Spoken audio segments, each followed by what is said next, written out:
Welcome back to another episode of Psychocinematic. Today I have a returning guest, and his name is Zach Kuperstein. Maybe you saw the episode when he joined me for his DP work on Barbarian, and then he has since signed my Barbarian poster and even created a custom wooden frame. So it goes without saying, Zach is amazing. But today we're talking about his work as director of photography on Woman of the Hour, directed by Anna Kendrick. So without further ado, here's Zach. Well, thanks again for coming back on here, Zach. I was really blown away by your work on the film, and right away when there's that mounted camera shot where we're looking at the film camera, I was like, oh man, I cannot wait to see what the rest of this film looks like, because that was just such a cool shot. Oh, awesome. Thanks so much. Yeah, well, thank you for having me back. It's awesome to see you again and to talk about Woman of the Hour. Yeah, that shot was really fun. It was something that we came up with, and then in the camera checkout, we had to do a little testing, mounting a macro lens to the camera, and then the camera to the other camera, and then figuring out how do we operate this because it's like pointed down and out at the same time. So Mm-hmm. getting that rig to work and then having his hands on it and being able to kind of point Yeah. to the whole thing, that was pretty fun. Do you have photos of what that rig looked like? Oh my God, I think I do. It might have been in a test, but I think I have a photo of that. Yeah.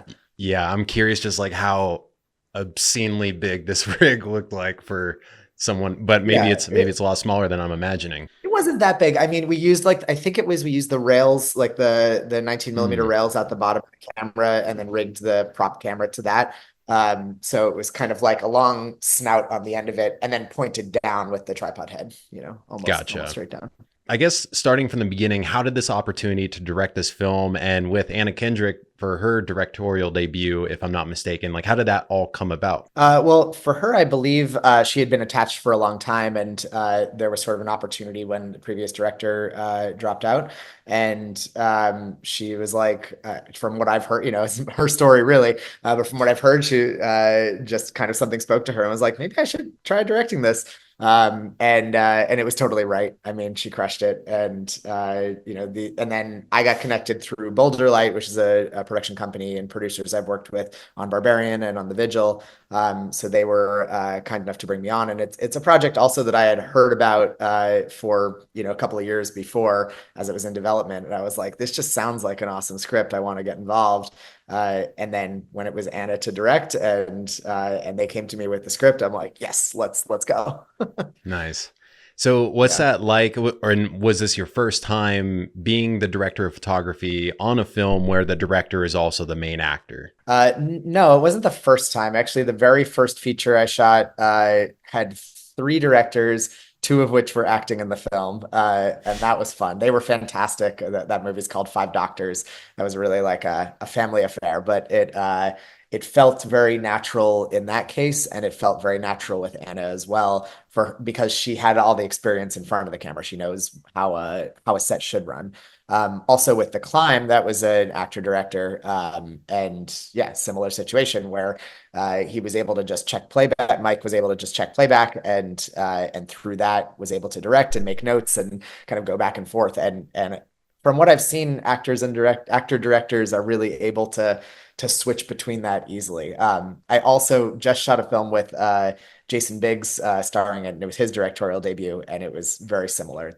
With Mm. such an ease to bounce back and forth between those roles. So maybe it's become a niche that I'm, into, but I think it's great. It's really fun to work with somebody who's going to be behind the camera and in front of the camera, and have such control over every element in that way. I honestly couldn't even imagine doing that, because like I'm working on my short film right now, and it's hard enough trying to operate the camera and worry about performances at the same time. And so I feel like trying to worry about your performance and then going to watch playback and then think of everything else that you need to be in control of, just that just sounds overwhelming. Absolutely. And well, luckily, Anna didn't have to operate the camera, and I Yeah. actually didn't have to operate the camera. And in this case, this was my first time working with a full-time operator. Hmm. And the operator's name was Sasha Proctor, and he was absolutely incredible and instrumental to making this film work and happen. He just like lubricated the set in such a way that made it so easy to make magic, where I was able to then be at the monitor and really take that big picture view so Anna could be in front of the camera. And then she would come back to the monitor and we'd confer about things and move on from there. But Sasha was incredible. He really like elevated and raised the bar for every shot. We'd have a clear setup, and I'd be like, okay, this is the, first position, the second position. And he would start by, executing that and setting it up with our fantastic dolly grip as well, Wes Gricky. And the two of them just made magic happen while I wasn't even looking. I would go walk away and work with our gaffer, Yanni Yu, and be, lighting and get finessing that. And I'd come back and Sasha would already be running camera rehearsals with second team. And I could see there was kind of a magic point where when we were rehearsing, the shot would turn from executing exactly the thing that we had talked about to like really flowing, and I could see that he really got the what we were trying to do with the shot and the intention behind it. So that collaboration was fantastic as well, and made it again possible for Anna to be both in front of and behind the camera, and for me to be able to take a bigger picture view. Gotcha. How common is that to be the DP, but then also have a camera operator? Is that like super common amongst like large productions? Yeah, it's fairly common. Yeah. Yeah. It was my first time doing that, and I've done it a few Hmm. times since. And, yeah, it's pretty common, and I miss it. I miss operating though. Hmm. It's fun to be at the camera, and there were a few shots that I did get to do. There was a couple of handheld shots and handheld scenes that was fun for me to just put the camera on my shoulder. But Sasha's also an incredible Steadicam operator. Oh yeah, there was one day where he was sick. Unfortunately, Sasha got sick, and we had to do this shot in the hallway leading Nicolette and the security guard down the hall and into the kind of waiting room. And it was originally planned as a Steadicam shot, but I can't operate Steadicam, so we brought in a remote head, and it was my first time, maybe not first time, but one of the first times I had operated with the wheels, and was kind of thrown into that, and I just kind of had to make it work. And we pulled it off, and it was really satisfying to get into that. And I think actually the shot maybe is better executed that way than on Steadicam. It had a nice like kind of snap to it as it comes around the hall corner, and Gotcha. more precision with the landing of it as well. So yeah. Hmm. So talking about basically the entire shooting of the movie, I'm curious, was there a specific scene that was just the hardest altogether to execute? Altogether, the dating game sequence was very complicated. Hmm. That was shot over 6 days, and we treated it like a play. So the plan was, because in the script it bounces back and forth between some flashbacks and other scenes inside and outside the studio. But the plan was to really be able to run any part of it at any time from any angle. And there was a rehearsal day where Anna and the actors were able to run it like a play, and get familiar with it, including some of the background action, so that it all felt like choreographed, right? Then Hmm. one of the constraints on that was working with a large number of background actors, and it was too expensive to have that many background actors for the duration of those 6 days. So it was 100 people that needed to fill the audience, and Wow. that's a lot. Yeah. So we had to do what's called block shooting, where you shoot sort of portions of the scene, facing different directions at different times. And because of their rehearsal, we were able to pull that off. But also because of our planning with the camera, knowing exactly where we wanted to put the camera, what we would be seeing in every shot, and extensive photoboarding to be able to visualize that and pre-visualize it, was super helpful. So we broke all that down into overheads and shot listing, of course, and then the photo boards, and decided, okay, it looks like we have 2 days of work where we don't need anybody in the audience, and we can just shoot towards the stage. And then we've got one day of work where we're looking back, but we're only catching a sliver of audience, and it'd be good to have like 10 people around to do that. Then there was one day where it was half the audience is needed, and we can kind of shuffle them around and be like, okay, 50 people, we can put them here and there for different angles, or even seeing like the lower half of it from the director's booth there. That was one of our half audience days. And then one day where we had the full audience, and we could do bigger wide shots and see all that. And we kind of built up to that, which was pretty helpful. Normally you go wide to tight, but in our case, it was nice to kind of be zooming out to be able to get bigger perspective on it, and also get a handle on the set.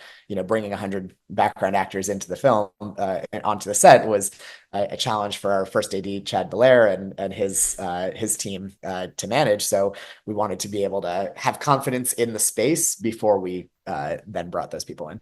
But that was a huge complication. And then on top of that, we had the tube cameras. So tube camera technology, it predates video, and that was what we used for TV shows at the time. So we wanted to shoot the whole dating game show as if it was shot like a show. So we used that camera technology, brought that in from LA, and those cameras, I think they were from the 80s, early 80s maybe, and they didn't look like the prop cameras, but they were able to capture that feel of TV from that time period, which was an incredible. I owe a lot to the whole technical team. They had a great video team who was on to calibrate those cameras, manage them, match them. You have to do some like color aligning between the different tubes in the cameras. In order to pull that off. And then we had three camera operators shooting those, who then became our background actor camera operators as well. So they were then later dressed in the 70s garb and operating the prop cameras, which then added another layer of complication where we put little camcorders, Canon GL2s, inside the housings of those large prop cameras, which were non-functional. And then those little camcorders had a little zoom attachment, zoom control, and then the video feed from that went to the onboard monitors for those cameras and back to a video switcher, which was then able to send that out to the monitors on the floor, and then also the director's monitor, the director's booth monitors with the different cuts happening. And I was actually the one calling the cuts for that like it was a live TV show. So we're shooting simultaneously with our A camera, our cinema camera, capturing in the booth, and then also coordinating the operating of those three cameras on the floor and the switching of it live. And the point of doing all that was to be able to have simultaneous action on stage and on those monitors where we didn't have to do shoot plates or visual effects composite. So it just saved a lot of time in post and a lot of complication with all of that. And it looks real and looks great as a result. One other little fun fact, sorry to get super technical, but we did some testing with those monitors in advance, trying to find like what are the right size monitors, what kind of video workflow is needed to get the image from those cameras to the monitors, the CRT monitors, and we were working with a great video team, and they suggested using this device that I forget what it's called, but it has like an ability to make the frame rate sync or something, or to put 24 frames per second into the CRT monitors. And it looks great, but it looks too good. We realized that by kind of having that refresh rate sync up perfectly with the camera's refresh rate, when we were like panning or moving the camera in relation to those monitors, it looked perfectly like glued to that and very clean. And when we bypassed that and just went straight from the video source to those monitors, you get those kind of like scan lines, especially when the camera moves. It's like an imperfection there. And that made it look more real. With the former approach, it looked composited. It looked fake on those screens. So having that little imperfection was kind of a sweet discovery that we made, and Anna and I were like, "Oh, that looks better. So let's do that. Yeah. Save some with this other tech, Yeah. Well, that's really cool that you guys did that all for real. Because I mean, it seems like most movies would just composite that on there.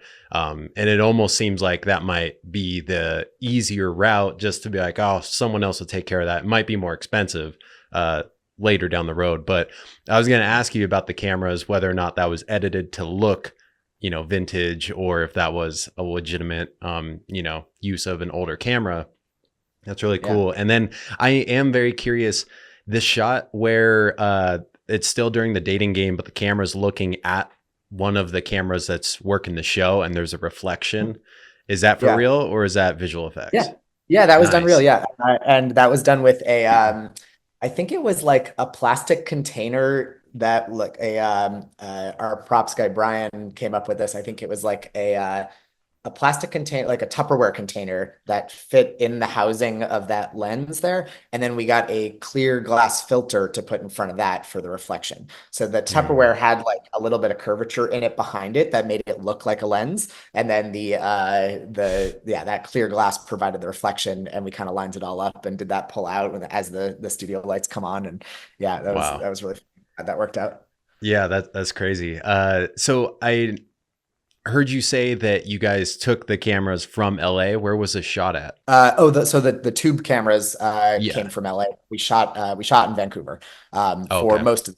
We also did so we had 20 days in Vancouver and 5 days in LA. And I also got to give a huge shout out to my camera team in LA. James Marin III was our camera operator there, and he did a phenomenal job with some of the Steadicam sequences in the desert and some of those more complicated dolly moves, and just in general, what an amazing team we had in both places. So Hmm. I feel really blessed and honored to have worked with like a phenomenal crew in Yeah. both locations. Yeah. I was kind of thinking that this film was shot in LA, but what was throwing me off was the parking lot scene.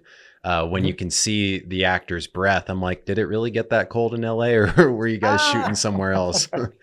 so funny you thought that. Yeah, that was definitely a point of stress for us. We were worried about the breath, and that it is a giveaway. And there was like, well, we could, maybe do some visual effects work to remove that.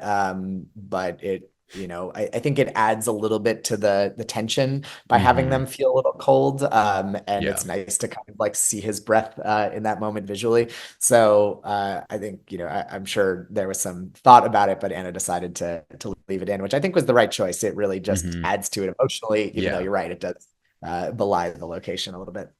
Gotcha. Yeah. And then I was curious too. There was one scene that I saw the woman that recognizes the killer throughout the Mhm. film. There's a scene Yeah. where she's sitting in a car, and then I think it was that, and basically there's reflections on the window, and it's very stylistic. And I'm just Mhm. curious, for shots like that, are you guys still using a polarizer, just at like a low effect, or just no polarizer?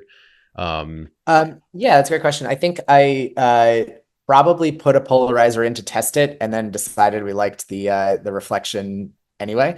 mhm. So I'm guessing, if I could look at the camera reports, but I'm guessing we took the polarizer out for that moment because the sun was kind of hitting those trees in the reflection in just the right way. Mhm. We got, and that was just kind of an amazing Yeah. like turn to have across her face.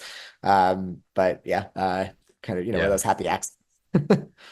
A bit of a noob here. Camera reports. What or do you just mean like looking at the original footage, or does someone like write down everything about the shot? Yeah, our second AC takes camera reports. Nadia Baptista was phenomenal. She really supported our camera team, and Aaron Hessler was our first AC in Vancouver.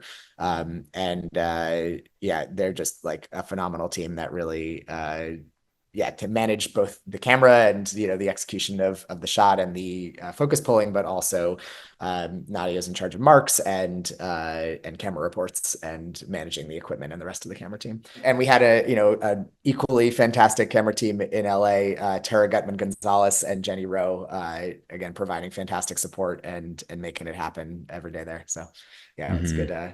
good crew in both locations. Can't complain. Yeah. So I was also curious about another scene. In the beginning when Anna Kendrick's character. Sorry, I'm so bad with character names throughout a film. Uh, Cheryl is the main character. Cheryl, yes.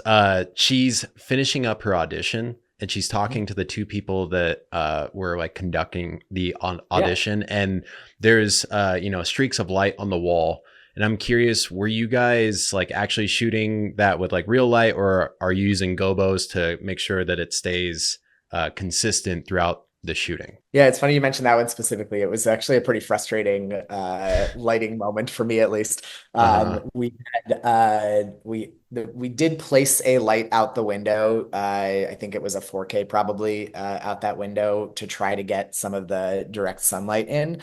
But because of the relationship of that window to where like the trees were and the proximity there, it became kind of difficult to aim it. And then the sun happened to be kind of coming in where the light was. So we had both coming in, creating double shadows. And then the light Mm, was actually shadowing the sun. And I was like, okay, well, let's kill the light and move that out of the way so the sun can do the thing. But we only have it for, a certain amount of time Yeah. in that position. And then it was also because there was kind of dense shrubbery there, it was a lot of like running back and forth and figuring out which branch to move exactly. And very hard from inside because I think the windows were a little bit dirty, I guess. It was hard to see like which branch was in the right spot, tying them back and moving them. And then Wow. communicating that like, no, not that branch, the one like, 2 feet to your right, like, trying to get that coordinated. And, I feel bad it slowed us down for sure on that day. Mm-hmm. But I think the effect is nice and we were Mm-hmm. able to shoot it fast enough and, that wide shot and then the two closer shots across them to make it work and feel consistent enough. If you're like really paying attention, it's not Mm-hmm. consistent because the sun is moving. But it works. Yeah, well, I mean, I think it definitely looked consistent enough, and that's so throughout the process of doing my short film, consistency has just been the biggest bitch. It's been Oh, making me it's so so hard. mad. Yeah, and Yeah. I'm like, I get why there's like people whose whole job is to worry about consistency, Continuity. because it's yeah, continuity. Um, it's crazy. Like, I mean, just even like the placement of people's. So, for example, I ran the very first scene in my film where I was like, all right, let's just run through it like 3 or 4 different times at these different angles, and then that'll give me the freedom to cut it together. And Mhm. lo and behold, there wasn't a rhythm to the actor's movement. So like half the shots, the seatbelt's not off yet, and I'm like, no, you got to be kidding me. So it Yeah. actually limited me in editing. And so when I saw that shot, I was like, wow, did they shoot this in a set or did they like really finagle the sun to make it, work? So that's really cool that you Yeah. guys did that for real. I wouldn't have even thought about tying back branches to, get the look you need. Yeah, no, absolutely. And a number of times that, came into play where we were trying to figure, especially for the day exteriors in what that we shot in LA, so like the desert and the opening sequence, trying to get the sun shooting it at a moment, each shot at a moment where the sun is in an ideal position and being able Hmm. to cheat accordingly. So it was a lot of like, looking at sun charts and figuring out, okay, this at this time the sun's going to be here. This is going to be the best angle to shoot this shot, but the sun's going to move. And by the time we're done with that, it'll be better to be shooting another shot. Yeah. A huge part of the calculation there with continuity. And, continuity also, like it falls not just to the script supervisor, in our case, Anna Sybil, who was fantastic, but also to every department head, right? Costume designers and or wardrobe people on set and our on-set dressers and our lighting as well, trying to make sure that, and the actors, like you said, they really need to maintain the continuity of their blocking, and they can Hmm. be helped by a script supervisor, but everybody, it's best when everybody's looking out for their own department's continuity as well to take the load Right. off the script. So when you are shooting a scene like that, do you guys pause before rolling again for someone to remind what the continuity of the scene was? Like you were doing this, you were doing that, and It's more often a note, I think like actors are, trained to try to repeat the blocking as closely as possible. It's hard, obviously, being in the moment and picking up a glass at the same time that you're saying a line or like making sure it happens right after a particular line. But the script supervisor will probably remind them, usually through the director, if there's something that has changed in the blocking. mm, And sometimes the decision is that doesn't matter. Sometimes, and that might be true of lighting, it might be true of costume continuity or whatever it may be, or hair and makeup continuity. Maybe there's like a piece of hair that's here and then it hmm gets tucked back or something like that. Um, the director really has to decide, whether or not that's important enough to do another take, make the adjustment, which of those versions is the preferred version.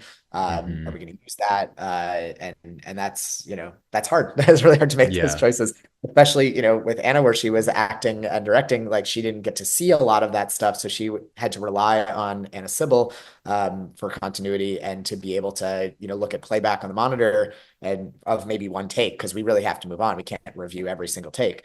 hmm So by having a script supervisor who's really on point and trustworthy, uh, and then collectively kind of deciding what's the most important part of that. That really drives decisions like that. I guess for every shot, how many takes do you think you're doing on average? It's hard to say. It really depends on the shot. I feel like we're typically around 3 or 4 takes a shot. Hmm.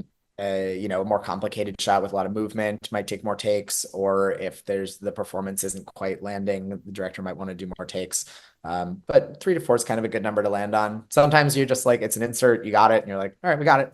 Or if it's Hmm. like a stunt or something, you only get one chance at it. Sometimes we like do it, we got it, and we're like, let's do one more for safety is kind of a common thing. Hmm. I actually really like doing one more for safety because usually the Yeah. last take is even better than the one that we all thought was good. With your work as the DP, how long did it take to prep? And then, like, how many days were you allotted to shoot the entire film? Yeah, so we had allotted 6 weeks of prep, but it was a little tricky because we had some difficulty getting work permits in Canada for me and Anna specifically. So Mm. that first week of the 6 weeks, I was actually in New York still, and she was able to go under some different conditions, I guess, with visas to be able to scout. And while she was there, I FaceTimed a little bit, but it was that was a pretty hard week to really make any progress. And then the following week, because we still weren't able to get the work permits, I came to LA and worked with her here. It's where I am right now, actually, to work on the shot list. So we had really great uninterrupted time just focusing on the shot list. And that was nice in a vacuum. And she had seen some of the locations and I had seen some of the pictures. So that was a good starting place. And it really launched us into a good place when we did get to Vancouver the next week.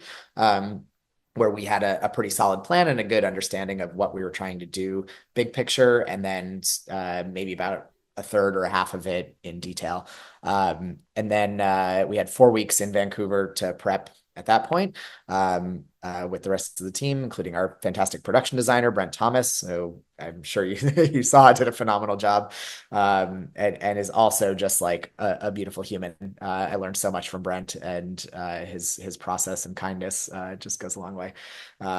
But that was 4 weeks of kind of developing things there, and then we shot for 20 days in Vancouver, 4 weeks, and then we came to LA. We had I think it was another 1 week of prep here, or maybe it was like 3 or 4 days of prep, and then 5 days of shooting in LA.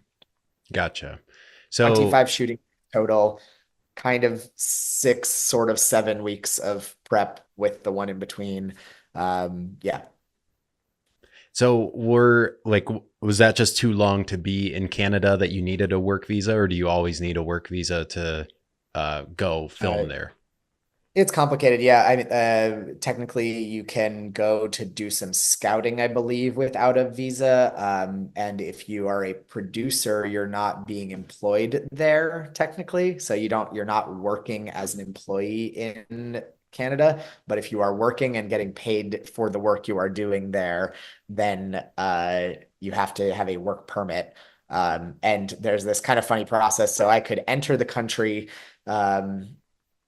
On like a scouting kind of premise without a visa or anything special. And then, but to stay in the country for, I think it's up to, might be like 90 days or something.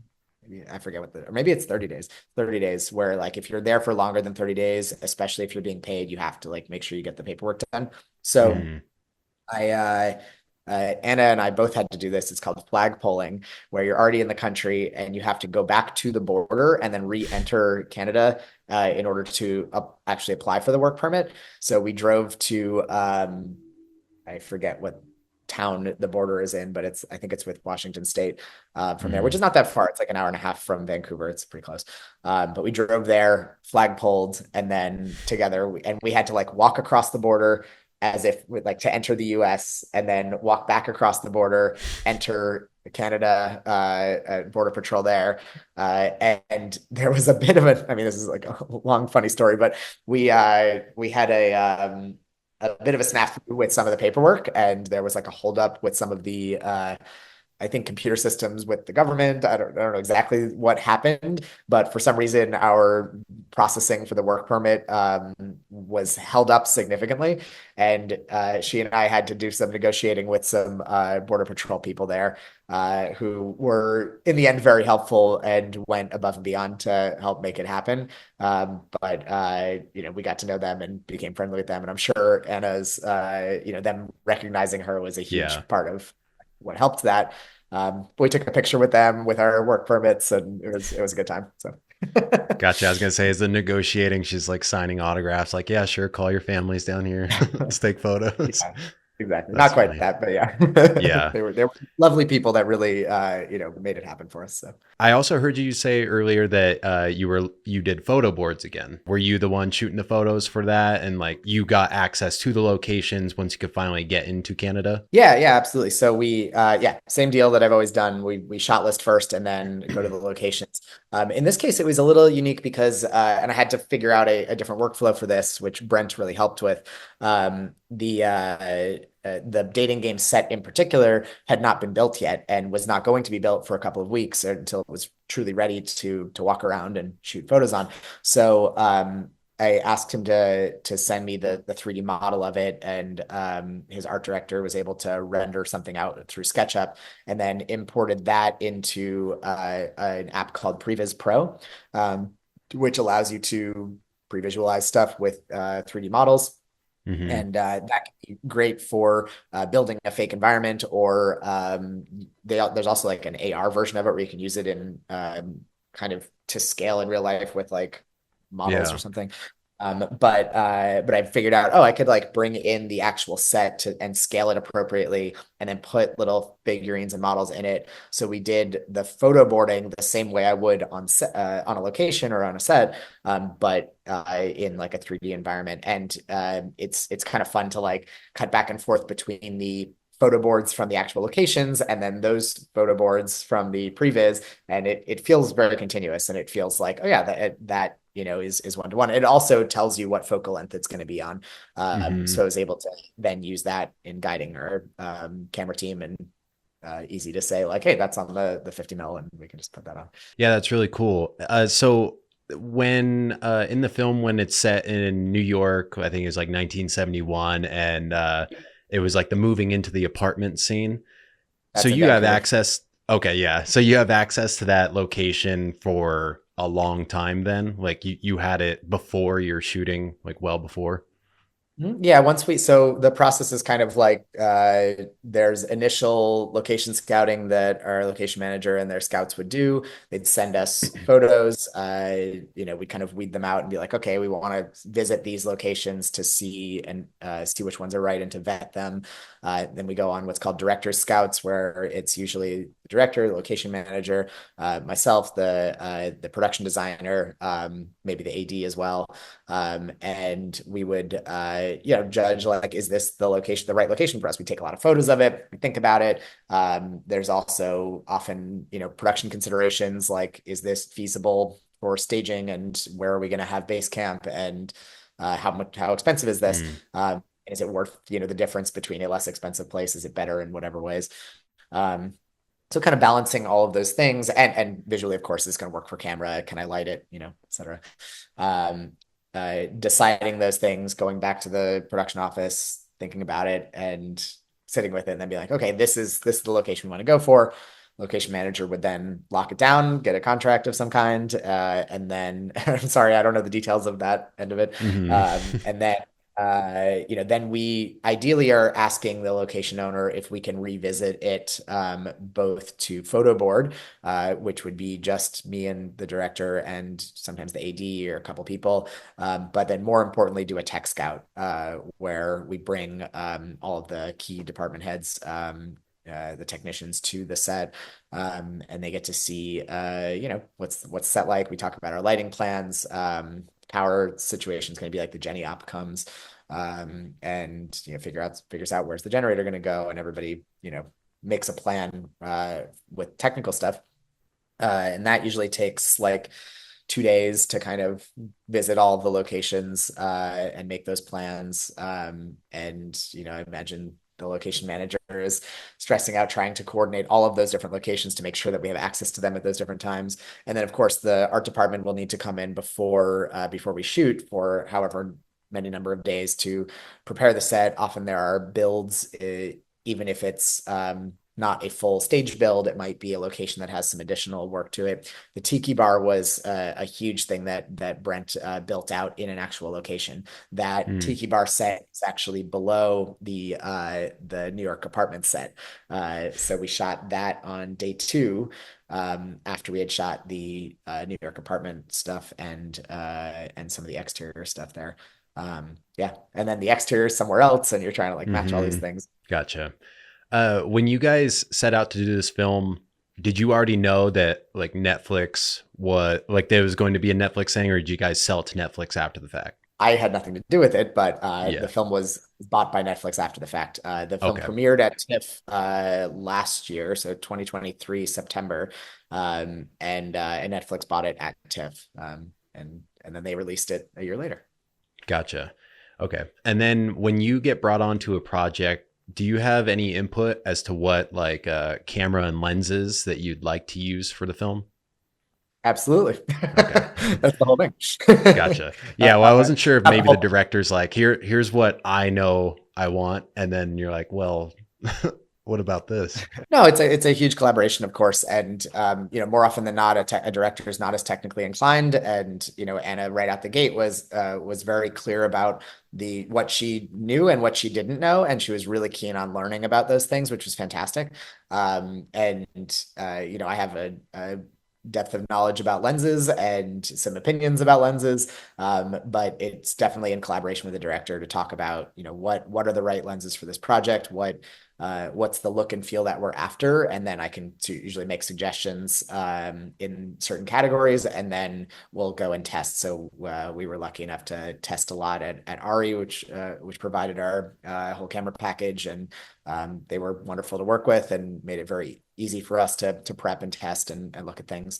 Um, so we landed on Master Primes mostly because as Anna and I were talking about the themes of the film, we wanted it to be a movie about a modern movie about the 70s, not a 70s movie.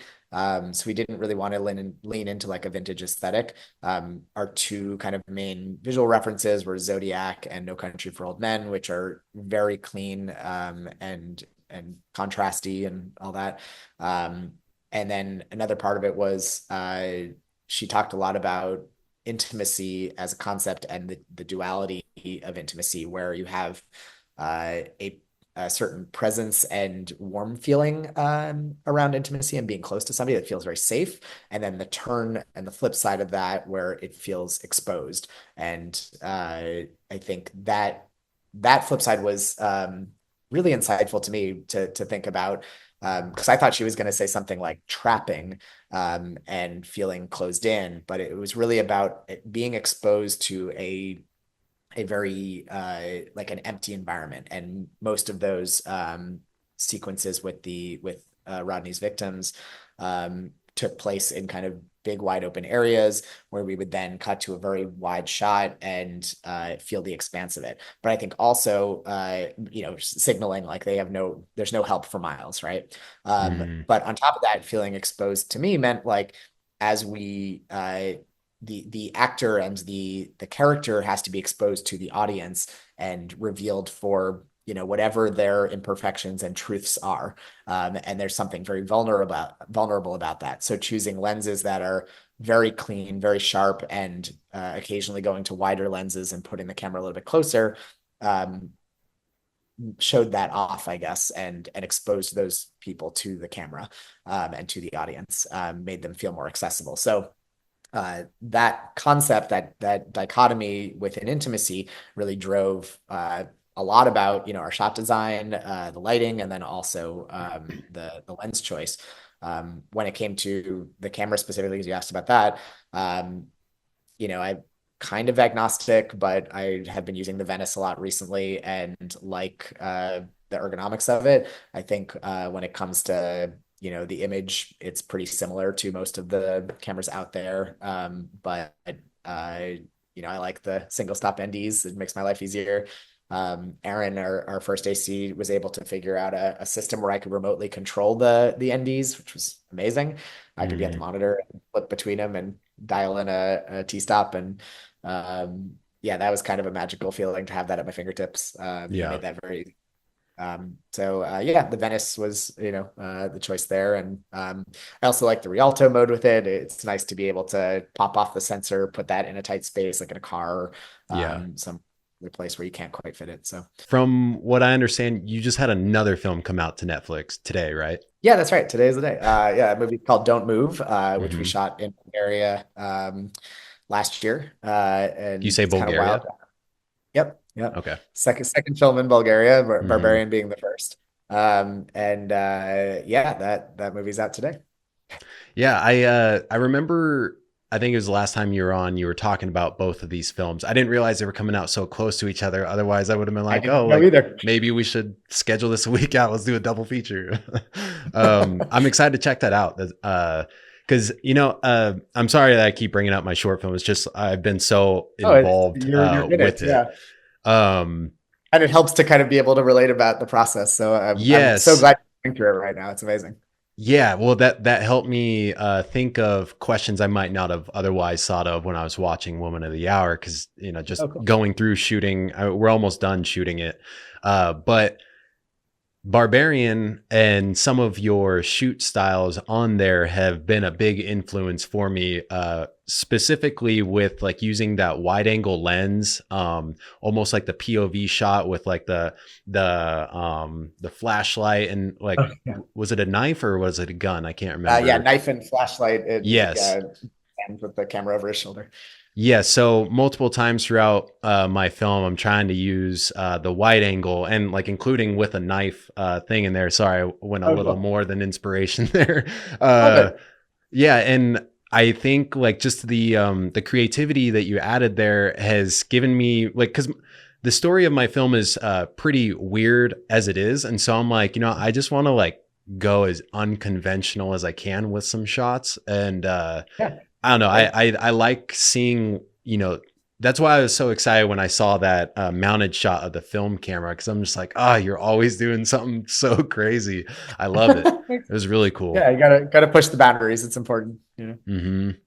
Yeah. Great. Well, thank you so much for, letting me pick your brain about Woman of the Hour. I'm excited to check out Don't Move, which maybe tonight I'll watch it. Hopefully I'll have some time. But is it horror? I would call it an action thriller, Okay, action thriller. but you decide. I'm curious what you think the genre is. Hmm. Yeah, I haven't even seen a trailer about it or anything like that. So I'm very curious to hear your thoughts about it. But yeah, thank you so much for having me, Vic. This is great.